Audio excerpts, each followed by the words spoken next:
The latest episode of the Tickety Boo podcast will play after this message. If you or someone close to you needs to access mental health support, please contact your GP, or if it's out with normal office hours, get in touch with NHS 24 on 111. Alternatively, contact the Samaritans on 116 123. All calls are free of charge from any phone. You can also find more support information on the Tickety Boo website, ticketyboopodcast.co.uk. And now, ladies and gentlemen, put your thumbs up and say it's Tickety Boo. Tickety Boo. Tickety Boo, Tickety Boo, everything's Tickety Boo. Tickety Boo, son. Tickety Boo. Tickety Boo! Hi there, and welcome along to episode 2 of Tickety Boo, the podcast that aims to be very candid about the anxieties and traumas that we all experience. The podcast that says it's okay not to feel okay.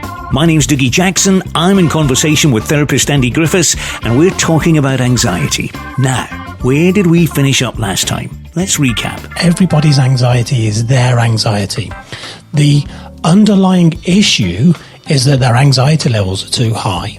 But the way it plays out in you and the way that it plays out in me will be different. And that's why a one-size-fits-all mentality for anxiety just doesn't work. Everybody's anxiety is different. It can manifest itself in a million different ways.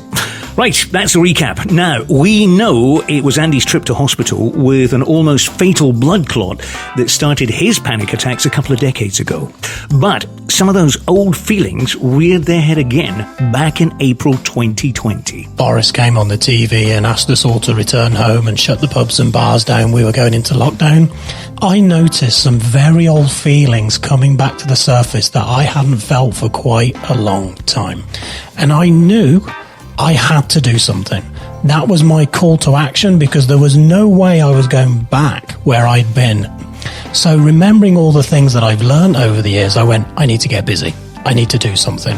So I set myself a number of challenges.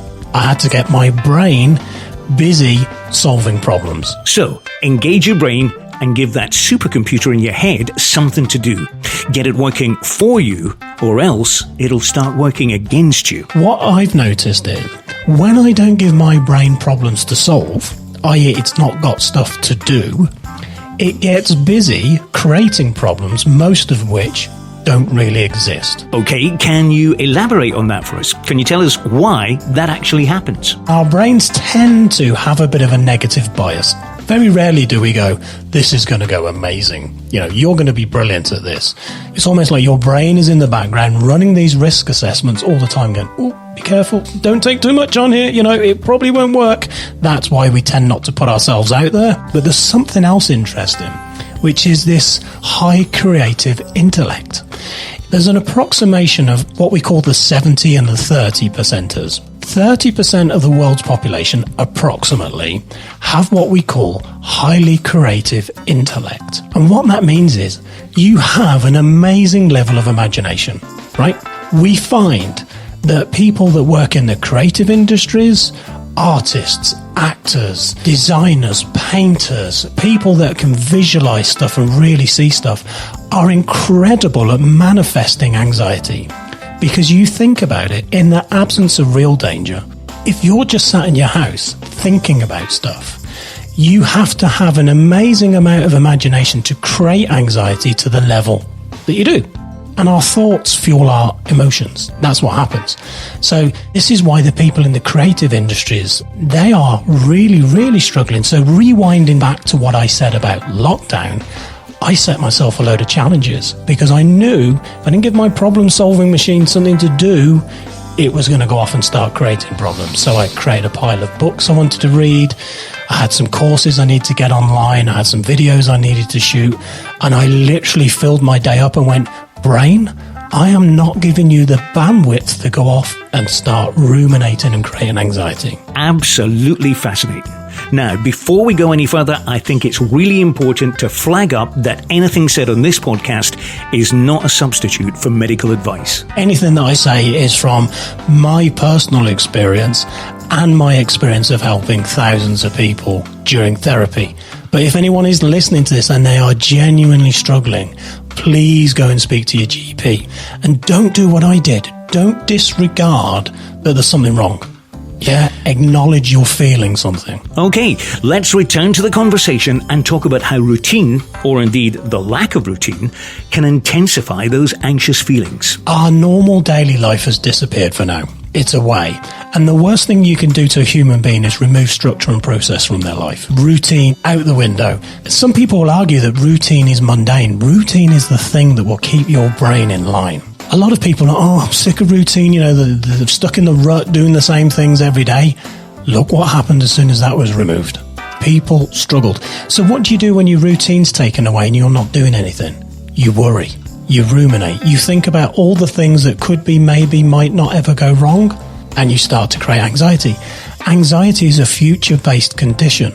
Our minds are off in the future trying to predict outcomes, and nobody knows what's going to happen. Especially at the moment.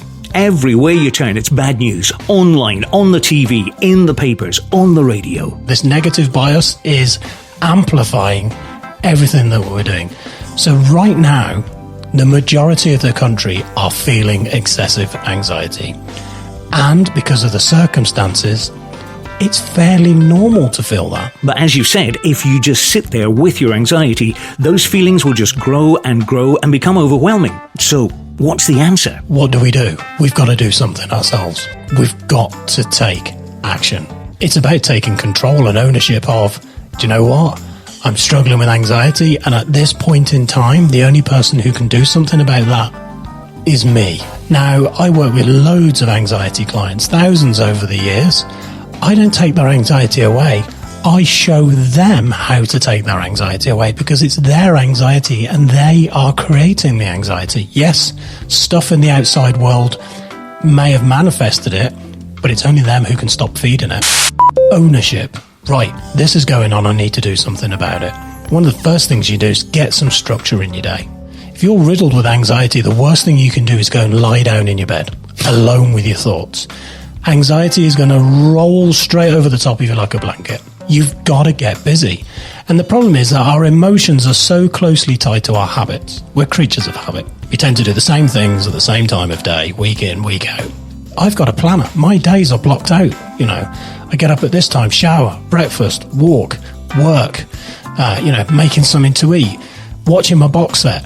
I close the gaps down when my problem-solving machine has bandwidth, has headspace to go off and start creating problems. Now that makes immense sense. However, for a lot of people currently toiling, it's going to be tough to find that motivation. So I assume small steps is the answer, yeah? I mean, we're not talking about making massive, life-changing decisions, are we? It's not about retraining for a job. It's about giving your brain something to do. Read a book. Go watch a box set you like. Go watch some comedy. Chat to somebody on Zoom. Go learn to cook a meal. There's literally hundreds of things that you can do. You have just got to get up, get your brain moving, and get it focused on solving problems, not creating problems for you. Which means, and we stress, do not go online to research your symptoms. Probably the worst thing you can do is refer to Dr. Google. You Google a headache, within 4 clicks you've got a brain tumour. And there's lots of anxiety groups on social media. I've been invited into some of these groups to sort of speak to people and comment on stuff, and they all compare their condition. Now that doesn't really sound helpful at all. In fact, it sounds like it might develop into a game of anxiety top trumps. Guess what happens to an anxious brain? It goes, have we got that? Maybe we have got that, or we could have that. And suddenly you find yourself with a whole load of other conditions that you didn't even realise that you had. Which, of course, you don't actually have. It's just your imagination working overtime because you're in that heightened emotional state. So, doing research online, not helpful. Doing a bit of personal detective work, though, that can be very helpful. Have a little think about, when are you getting triggered? When are you noticing during the day your anxiety is high? And take note, what are you doing? Are you sitting down watching the TV but not really watching it? Are you lying in your bed, not being able to get to sleep and thinking about stuff? There's a clue in that, yeah? I can guarantee you, if you're busy and you're running around 100 miles an hour, you are not doing anxiety. So, the answer lies in giving our brains positive things to do. We need to move and engage our brains in other stuff. Get our minds busy and focused on what we're doing. simplify structure, process, routine, that goes a long way to getting your brain back on track. As always, absolutely fascinating. Hopefully you found that interesting. And that is where we're going to have to leave it for this episode.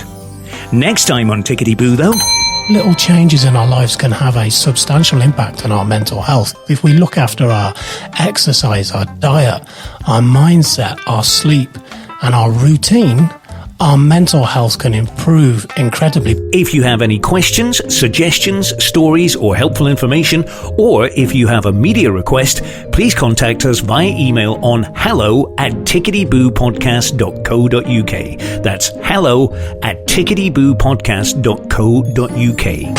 If you've been affected by any of the topics in this episode of Tickety Boo and you'd like to access mental health support, please in the first instance call your GP. Remember, if it's out with of normal office hours, you should contact NHS 24 on 111, the Samaritans on 116 123. Alternatively, head over to the Tickety Boo website for a full list of the resources available to you.